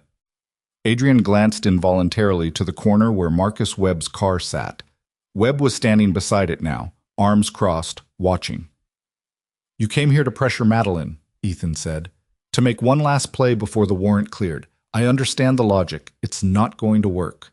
He kept his eyes on Adrian. There's nowhere to go. The airport is covered, the routes are covered, and every communication you've sent in the last 6 months has been read by people who will repeat it in court. He took one step forward on the porch. Not threatening, just closing the distance enough to make this conversation unambiguous. Go back to the SUV. Wait for Moreno. Adrian looked at him for a long moment. The large man to his left hadn't moved, but his eyes had gone to the corner where Webb was standing and hadn't fully returned. You took a bullet for a child you didn't know, Adrian said finally. It wasn't admiring, but it was the tone of a man who was trying to understand something that didn't fit his model of how people worked. Why would you do that? Ethan looked at him. Because she was there, and the gun was there, and I was faster, he said. That's the whole answer. Adrian seemed to find this genuinely unsatisfying, which told Ethan a great deal about the man's inner architecture. I'll give you enough to disappear, Adrian said. Enough that you never work construction again. You and the boy, gone. He said it without particular urgency, the way a man accustomed to buying solutions presented a pricing option. Walk away from this house. Take Hartwell Dynamics out of your life. Ethan looked at him. He thought about Noah sleeping with a dinosaur encyclopedia. He thought about Lily in red socks asking for cereal. He thought about Madeline at his kitchen table in November, eating soup in a house she'd been invited into for the first time, washing the dishes because he couldn't do it one-handed without making it a production. No, he said. Adrian blinked. It was a small movement, but it carried a kind of disorientation that suggested the word had arrived somewhere he hadn't been prepared for it. You don't understand what I'm offering. I understand exactly what you're offering, Ethan said. I'm telling you no. The sirens started in the distance, not distant for long, close, and getting closer at the pace of vehicles that had been waiting for a particular moment and were now past waiting. Adrian heard them. The calculation in his face ran its final cycle and came up empty. The large man to his left looked at the SUV, looked at the corner where Webb was walking slowly forward, looked at his employer, and visibly decided that the mathematics of the situation had changed. Adrian Vale stood on the front walk of a house he had no claim to, on a December morning in Denver, and he looked at Ethan Cross and he understood something. Ethan could see it happening. The specific revision of a man who had categorized Ethan as incidental, as collateral, as a piece that happened to be on the board without belonging there, and was now understanding that this categorization had been wrong from the beginning. He was not the construction worker who had taken a bullet by accident. He was the man who had stood between danger and someone else's child because it was the right thing to do and the right distance to cover, and he was capable of covering it. He was the man who had spent 6 weeks quietly dismantling 4 years of carefully constructed fraud because numbers that didn't add up interested him more than leaving them alone. He was the man who had made calls in the middle of the night and stood at windows and driven through December dark and built a position out of available information while a desperate, arrogant man in a good coat had been running toward a wall he hadn't seen yet. The first police unit turned onto the street. Adrian didn't run. Whatever else he was, he apparently had the self-preservation instinct to understand that running at this specific moment would only add to a list that was already long. He stood on the front walk with his hands visible and his face arranged into something that was trying to be composed, and the unit pulled up and the doors opened, and Moreno got out of the second car that pulled in behind it. She looked at Ethan on the porch. You were just watching the street, she said. That's all I did, he said. She almost smiled. She turned to Adrian, and the composure he'd been trying to maintain finished coming apart in the specific way of composure that has been maintained through force of will, and runs out of will, and she told him his rights in the clear, flat, professional manner of a woman who had been building to this moment for 3 months and was not going to make it anything other than what it was. Ethan watched from the porch. When they put Adrian in the back of the unit, Ethan turned and went inside. Madeline was in the hallway. She was holding Lily, who had apparently heard the sirens and come to find her mother, and who had her face pressed against Madeline's shoulder in the posture of a child who was uncertain but not panicking. Madeline's eyes were on Ethan, and they were wet at the edges, and she made no effort to hide it. "It's over?" she said. He looked at her, at Lily's dark hair over her shoulder, at the red socks, at the specific quality of a mother holding her child in a hallway on a December morning after 14 weeks of being afraid. "He's in custody," Ethan said. "Moreno has everything." Lily turned her head and looked at Ethan with the large, dark eyes that had looked at him once before, in a park, in September, while the playground went quiet around them. "Hi, Ethan," she said. He looked at her for a moment. "Hey, Lily." She studied him with the uncomplicated directness of a 6-year-old performing a quick but thorough assessment. Then she said, "You're not as tall as in my drawings." "Nobody is," he said. She considered this, apparently found it satisfactory, and put her face back against her mother's shoulder. Madeline let out a breath that she had been holding, it seemed, for a very long time. It was not elegant or composed or anything she would have chosen to let him see, and he could tell from the slight tension around her eyes that she knew it wasn't, and he could also tell that right now she didn't have anything left to spend on managing it. Jane Sorrell appeared from the interior room and looked at Ethan with the quick, efficient question that didn't need words. "Clear," he said. She nodded. Went to the window to confirm with Webb, who was already walking back toward his car. Ethan sat down on the bottom step of the staircase, because his legs had decided now was a reasonable time to acknowledge that the last several hours had cost something. He wasn't hurt, nothing like that. But there was a way the body stored tension and then released it when the situation resolved, and the release was not always graceful. Madeline sat down beside him on the step. Lily, wedged between them, accepted this arrangement as though it had been planned that way. For a few minutes, none of them said anything. Outside, Ethan could hear the police units, Moreno's voice giving instructions, the ordinary sounds of a process that was now moving forward through its proper channels with all the weight of what it carried. Inside the house, there was just the heating system, and Lily's quiet breathing, and the three of them on the bottom step of a staircase in a house that was not any of their houses. "Priya's going to be upset," Madeline said finally. Ethan looked at her. "What?" "Your physical therapist." She looked straight ahead. "You've been standing on a frozen porch having a confrontation with a man and his security team.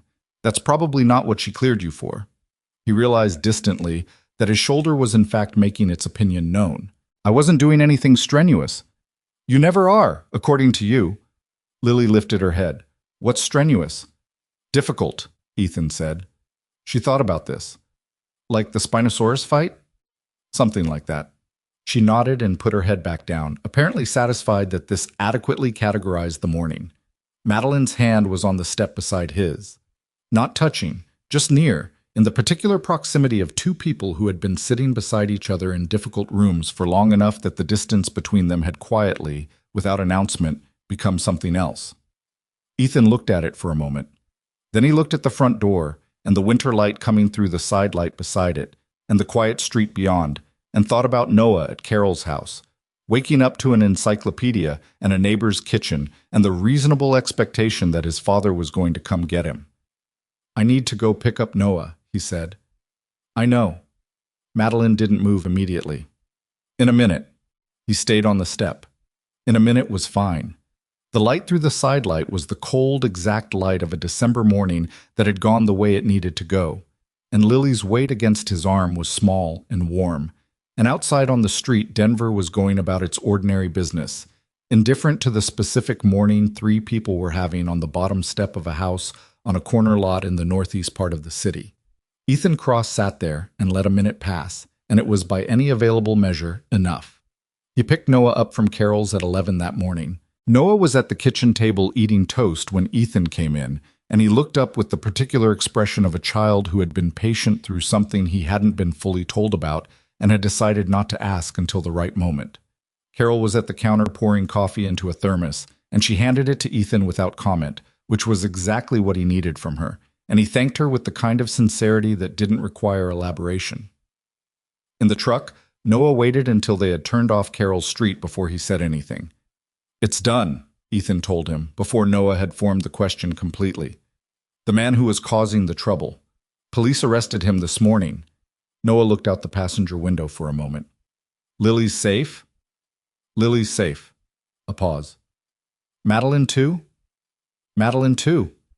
Noah seemed to process this with the quiet thoroughness he brought to everything that actually mattered to him, as opposed to the things he was loud about, which were mostly dinosaurs and the correct brand of orange juice. Then he said, "Good." And that was all he said about it, and they drove the rest of the way home in a silence that was comfortable in the way silences between people who know each other well can be. The house looked the same as it always looked.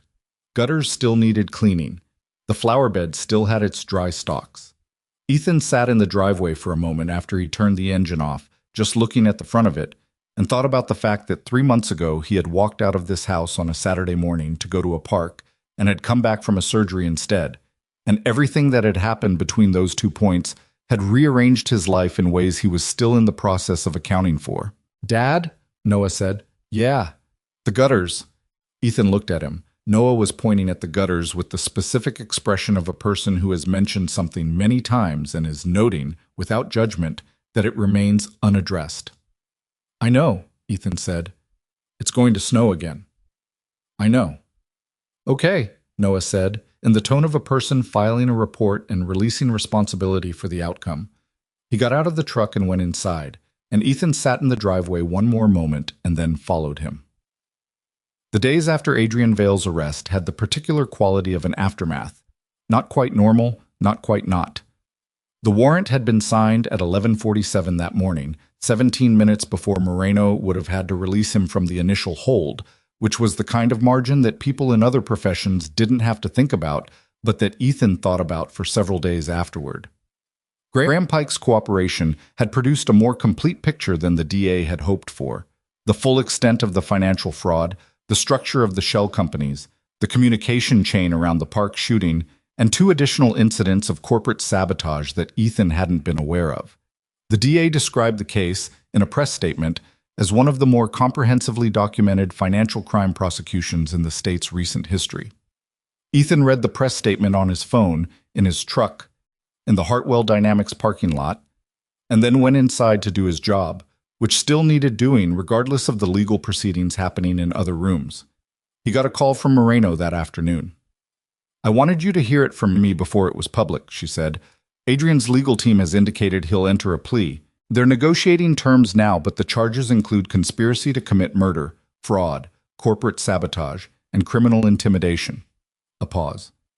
"With the communications record and Pike's testimony, they don't have much room." "And the shooter from the park?" "Separate prosecution. He's been in custody since October. That case was already strong. This makes it stronger." She paused again, differently this time. "Ethan, the way you handled this morning, the confrontation at the house. I stood on a porch. You did substantially more than stand on a porch." Her voice had something in it that was not quite admiration, but was in the same neighborhood. "I'm not going to criticize it. I'm going to say that if you'd done any of it differently, we might have had a different outcome." She let that settle. "I wanted you to know that." He didn't say anything for a moment. "Thank you, Detective," he said. "Tessa," she said, at this point. He smiled, which surprised him slightly. "Tessa." The plea negotiations ran through January and into February. Adrian Vale ultimately entered a guilty plea on 4 of the 7 counts and received a sentence that his legal team called a resolution and that the DA called a minimum acceptable outcome. Graham Pike, in exchange for his cooperation, received a reduced sentence on 2 counts of fraud and financial conspiracy, which was the calculation the legal system made about people who helped build the case against the larger target. Ethan sat in the courthouse on the day of Pike's sentencing. Madeline had asked him to come, not for any procedural reason, but simply because she didn't want to be there alone. And he watched Pike stand at the front of the courtroom in a suit that still fit perfectly. And he thought about what Madeline had said in his office that November afternoon. He was at Lily's birthday party in April. That detail had stayed with him. The specific intimacy of a betrayal that arrived through trust, not in spite of it. Madeline sat beside him, with her hands folded in her lap, and she didn't cry. But once, when the judge read the count relating to the park, her left hand closed briefly around Ethan's forearm and then released, and he didn't say anything about it because it didn't require anything said. Afterward, On the courthouse steps, she exhaled in a way that had weight to it. "It doesn't feel the way I thought it would," she said. "What did you think it would feel like?" She looked at the street. It was February, cold and clear. "I don't know. Finished, I suppose." She pulled her coat tighter. "It just feels like a thing that happened. That will keep having happened." He understood that. "The feelings catch up later," he said, "usually when you don't expect them." She glanced at him sideways. "Is that from the Navy?" "From the 2 years after the Navy," he said, which was more than he usually offered, and they both knew it. She nodded slowly. She didn't push at it, which was what he would have expected from her by now, and which he appreciated in a way that he'd stopped pretending was just professional respect. They walked to the parking lot together. It was the kind of walk that had a shape to it. Not comfortable exactly, but honest, the way things were when two people had been through something and come out the other side, and the pretense of its not having changed them had stopped being available. At her car, she turned and looked at him. "Come to dinner," she said. "Tonight. Both of you. Lily's been asking about Noah for a week, and I want us to just have a normal evening." She held his gaze. "Or whatever our version of normal is." He thought about the burned eggs and the bran cereal and the flower bed with the dry stalks, and about what normal had meant for the last 2 years before September, and about what it had started to mean since. "What time?" he said. Spring came slowly to Denver the way it always did. Not all at once, but in arguments. A warm week followed by a cold snap, followed by 3 days of rain, followed by 2 days, where it actually felt like the season had made up its mind. The flower bed at the front of Ethan's house remained dry and empty through February and March, and he continued not knowing what to plant there. And the gutters got cleaned in late February when his shoulder was finally strong enough to manage a ladder with full confidence. Priya had declared him functionally recovered in January, with the qualifier that he was not to use the shoulder as evidence that physical limits didn't apply to him, which was a warning so specifically targeted that Ethan suspected Marcus Webb had briefed her.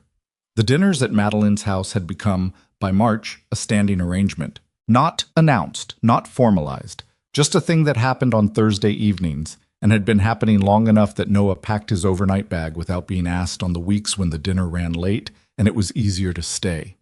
It was on one of these Thursday evenings in March that Lily asked the question. They were at the table, all 4 of them, eating pasta that Madeline had made from scratch because she cooked the way she did most things, with considered effort and no fanfare. And Lily was explaining, with great intensity, a conflict that had occurred at school involving a disagreement about who had said what to whom during a game at recess, which was a diplomatic situation of considerable complexity for a 7-year-old to navigate. Noah was listening with the serious attention he gave to problems that deserved it, and occasionally offering tactical suggestions that were either very sophisticated or completely impractical, and the line between those things at age 8 was not always clear. "What if you just said you didn't hear what she said?" Noah offered. Lily considered this. "That's not exactly true. It's close to true. Close to true is still not true." "It's like a rounding error," Noah said, with the authority of a child who had recently learned what a rounding error was and was finding wide application for the concept. Lily looked at Ethan. "Is a rounding error the same as lying?"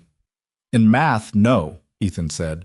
"In other situations, it depends on whether you're using it to avoid an uncomfortable truth." Lily looked at Noah. "See?" Noah looked at Ethan with an expression of mild betrayal. "You didn't have to answer that specifically." "You asked a specific question," Ethan said. She asked a specific question. "You proposed the rounding error." Madeline had her chin in her hand and was watching this exchange with the expression she wore when she was genuinely entertained and had stopped trying to be composed about it. It was one of his favorite expressions on her face, which was a thought he'd been having for a while now, and which no longer surprised him when it appeared.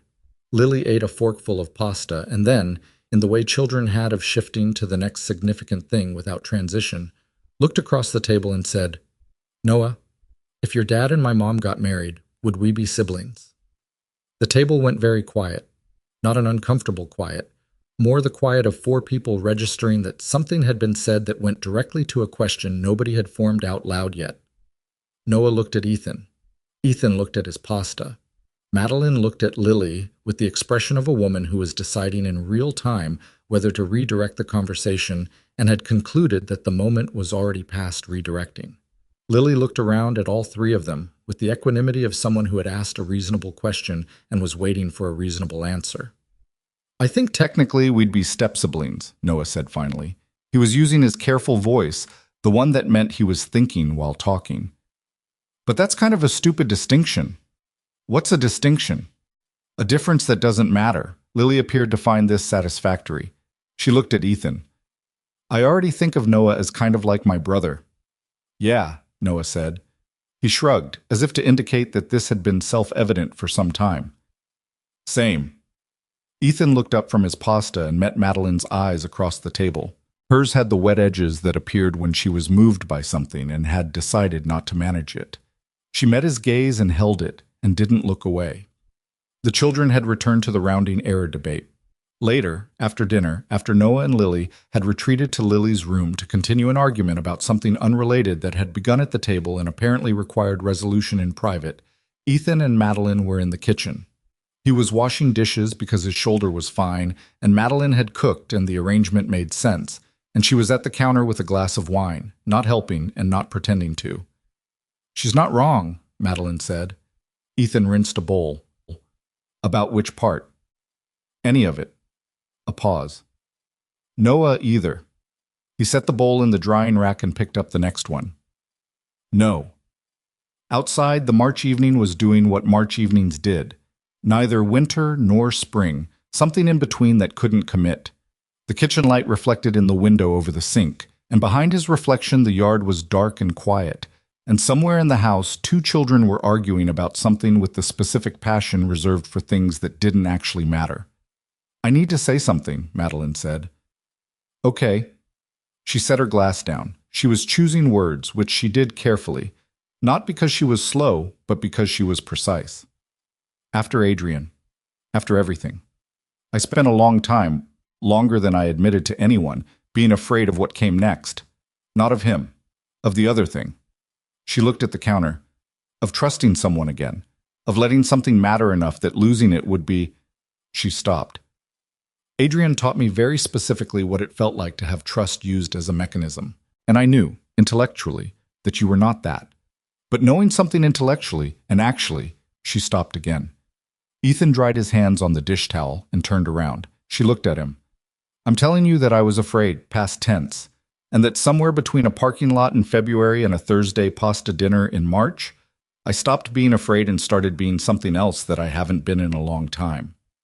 She held his gaze with the directness that was one of the most specific things about her. I thought you should know that. He looked at her for a moment.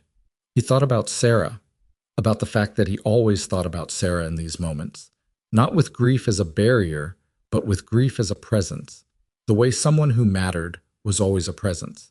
He had spent 2 years believing that was the same as a boundary. He understood now that it wasn't. Grief was not a reason to refuse what was still available. It was just the shape that love left when the person was gone, and the shape didn't have to occupy every room. I'm not great at this part, he said. I know. I've been watching you not be great at it for 6 months. He almost laughed. That's generous. It's accurate. Something in her face was open in a way he'd only seen in pieces before. Never all at once. Never without the composure that she wore like armor. You're also the most consistently honest person I've been in a room with in a very long time. You don't say things because they're what I want to hear. You say them because they're true. She picked up her glass. That's not a small thing. No, he said. It isn't. He crossed the kitchen. It was not a large kitchen, 4 steps, maybe 5. He stopped in front of her, close enough that the conversation was no longer the kind you could have with distance in it, and he looked at her for a moment with everything he actually felt, which he had been carrying around for several months now, and which had not gotten lighter for being carried. I love you, he said. He said it the way he said things that were true, plainly, without construction, without apology. Just the fact of it. Madeline looked at him.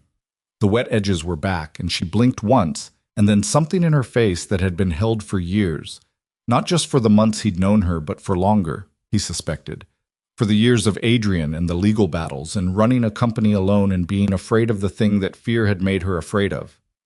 That thing let go. I've been in love with you since the hospital, she said, which was embarrassing given the circumstances. He thought about it. You brought me a chocolate croissant. I did. That was October. I know when it was. He said, You could have mentioned it earlier. You could have too. He couldn't argue with that. He kissed her in the kitchen, in the ordinary kitchen light, imperfectly and without any particular grace, the way things happened when they were real rather than arranged. She put her hand against his jaw, and he had his hand on the counter beside her, and it was not a movie moment. It was a kitchen moment, with the drying rack full of bowls and the March night outside the window. And somewhere down the hall, two children who had apparently resolved their argument because the house had gone quiet, in the way it went quiet when 8- and 7-year-olds found something more interesting than disagreement. When they stopped, Madeline kept her hand where it was and looked at him. Lily's going to be insufferable, she said. She's going to think she caused this. She kind of did. I know. A pause. Noah, too. Noah proposed a marriage-rounding error 6 months ago, Ethan said. He's been waiting patiently. She laughed. The real one. The surprised one that she hadn't always let him hear. He'd been collecting those for months without fully admitting that was what he was doing. They told the children on a Sunday morning in April. Not with ceremony, not with a speech. They were all four at Ethan's house, a weekend that had started with Noah's request that Lily come over because he'd found a new section in the encyclopedia about prehistoric sea creatures and needed a second opinion on the megalodon, which was a reasonable basis for a visit. And Ethan made breakfast, which he did not burn, which was a personal achievement he noted privately. And afterward they were all at the kitchen table, and he looked at Madeline, and she gave him a slight nod, and he said, to both children, that there was something they wanted to talk about. Noah looked up from the encyclopedia. Lily stopped drawing on her paper napkin. Madeline and I are going to get married, Ethan said. If that's something you two are okay with. Noah looked at Lily. Lily looked at Noah. A brief, wordless communication passed between them, of the kind that children managed and adults had mostly forgotten how to do. Then Noah looked at his father with an expression of patient, loving exasperation. Dad, he said, we've been okay with it since October. Lily nodded as though this had been a public position long established. Ethan looked at Madeline. Madeline had her hand over her mouth and was looking at the table, and her shoulders were doing the thing shoulders did when you were trying not to laugh, in a situation that genuinely deserved it. October, Ethan said. The soup, Noah said. She brought you soup and you let her in. That was a turning point, Lily confirmed. Ethan looked at the ceiling briefly. Then he looked at his son, who was watching him with those amber-brown eyes that were his mother's and his own patience both at once, and he thought about everything it had taken to arrive at this particular morning. The park, the bullet, the burned eggs, the invoices that didn't add up, the note under the door, the December porch, the courthouse steps, the kitchen in March, and he thought about how none of it had been graceful, none of it had been the version people arranged when they wanted something to look a certain way, and how it was, for that reason, more completely real than anything he could have designed. Okay, he said. October. Fine. Noah went back to the encyclopedia. Lily went back to drawing on her napkin. Madeline looked at Ethan across the table, and he looked back at her, and neither of them said anything because there was nothing necessary to say that wasn't already in the room. They were married in September. The backyard of Ethan's house, which had been rented chairs and white lights strung between the oak and the fence, and 40 people who between them represented the actual shape of two lives. Carol, from down the street, who cried from the first song and was not embarrassed about it. Danny the foreman, who wore a tie that was slightly too short and shook Ethan's hand for a long time without letting go. Marcus Webb and Jane Sorrell, who sat on opposite ends of the same row and managed, in the way of people trained to manage things, to be present without being conspicuous. Detective Tessa Moreno, who came in the dress she'd clearly bought for the occasion and spent most of the reception talking to Priya, the physical therapist, which was a combination Ethan found mildly alarming. Noah walked Madeline down the aisle. He had asked, in June, if he could. Not because anyone had suggested it. He'd come to Ethan one evening while they were watching television and said, with the careful seriousness he reserved for things that mattered, that he thought he would like to do it, that he thought it was important. Ethan had looked at his son for a moment and said yes, and Noah had nodded and gone back to the couch, and that had been the whole conversation, and it had been enough. Lily stood beside Ethan at the front. She was wearing a yellow dress that she had selected herself after rejecting 4 other options, and she was holding a small bouquet that she had been entrusted with after extensive negotiation about her ability to hold it correctly. And she stood beside Ethan with the upright seriousness of someone who understood that she had a role and intended to perform it well. When Madeline reached them, Noah put her hand in Ethan's and stepped to the side, and Ethan looked at his son for a second, just a second.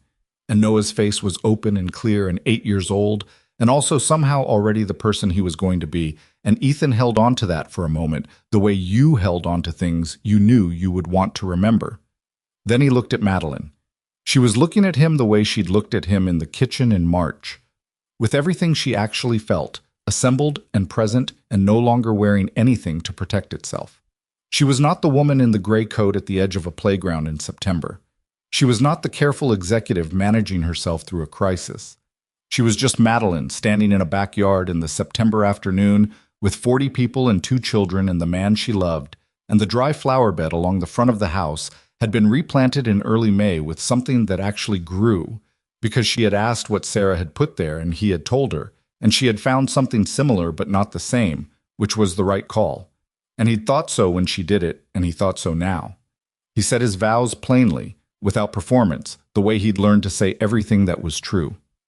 She said hers in the specific, precise language of a woman who chose words because she meant them, and her voice held through all of them except the last sentence, where it did something human and real, and no one who heard it thought less of her for it. When the officiant finished, Lily said, clearly audible to the first 4 rows, "Finally." There was laughter, real, warm, the kind that comes from people who are genuinely happy and not performing happiness.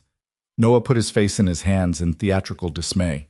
Lily looked around at the laughter with the satisfaction of someone who had contributed meaningfully to an occasion. Ethan looked at his wife. Madeline looked at her husband. In the reception that followed, in the long September evening, with the lights on the oak and the sounds of 40 people eating and talking and a playlist that Noah had curated with terrifying specificity, Ethan stood at the edge of the yard with a drink he wasn't really drinking and watched. He watched Noah teach Lily a handshake they had apparently designed together that had 7 steps and required significant coordination. He watched Carol tell Madeline something that made Madeline put her hand on Carol's arm and listen with full attention. He watched Danny eat 3 pieces of the wedding cake with the focused pleasure of a man who had strong opinions about cake and had found one he respected. He watched the September evening come in over the yard. The way September evenings came in Colorado, slow and golden, and with the faint cool at its edges that said the year was turning, and something was ending, and something was beginning, and the space between those 2 things was where the actual life was. He thought about the park, about the bullet, about the thing he'd said to Adrian on a December porch because she was there and the gun was there and I was faster, and how that was the whole answer, and also, from here, clearly not the whole story. The whole story was that he had been a man who had been surviving, who had been making breakfast and burning eggs and going to the park on Saturday mornings and telling himself that enough was enough, because grief had sold him that idea and he had been tired enough to buy it. And then a morning had come along that didn't care about that arrangement, and he had moved without thinking, and what came after the moving had not been neat or simple or the kind of thing that resolved cleanly. It had been hard and frightening and had required him to stand on a porch in the cold and be honest in a kitchen and sit in a hallway and be present through all of it. He had learned something in the year between one September and the next. Not the kind of thing you could put in a lesson because it didn't sit still for that. More like an understanding that arrived in pieces and only made sense when you looked at the collection of them. That courage was not a single moment. It was every morning after the moment, when you chose again. It was the soup you let someone bring you, the phone calls you made, the dinners that became Thursday dinners that became a standing arrangement, the question you asked in a kitchen in March, with all the imperfect, honest weight of something you had been carrying and finally set down. Taking the bullet had taken a second. Everything after it had taken every day. Lily appeared at his elbow. She had acquired, at some point in the last 20 minutes, a piece of wedding cake and a small streak of frosting on her left cheek that she was entirely unaware of. She stood beside him looking at the yard with the proprietary satisfaction of someone who considered this a successful outcome. "Ethan," she said. "Yeah. You know how in my drawings you're very tall? 11 feet approximately. I'm going to keep drawing you that tall." She looked up at him. Even though you're only regular tall. He looked down at her. Why? She thought about it for a moment, with the particular seriousness that children brought to questions that deserved it. Because that's how big you were when it mattered, she said. And then she went back to her cake, and the September evening held them all in its slow golden light, and Ethan Cross stood in the yard of the house he had bought when the world was a different shape, with a wife who had taught him that trust was not ruined by the people who broke it, and a son who had always known that bravery was just being scared and doing the thing anyway, and a 7-year-old girl with frosting on her cheek who had decided, without being asked, that he was 11 feet tall. He did not have a word for what he felt. He had something better than a word. He had the yard, and the lights, and the 40 people, and the September evening, and the full, specific, imperfect weight of a life that was not surviving anymore. It was just living. And it was in every way that mattered more than enough.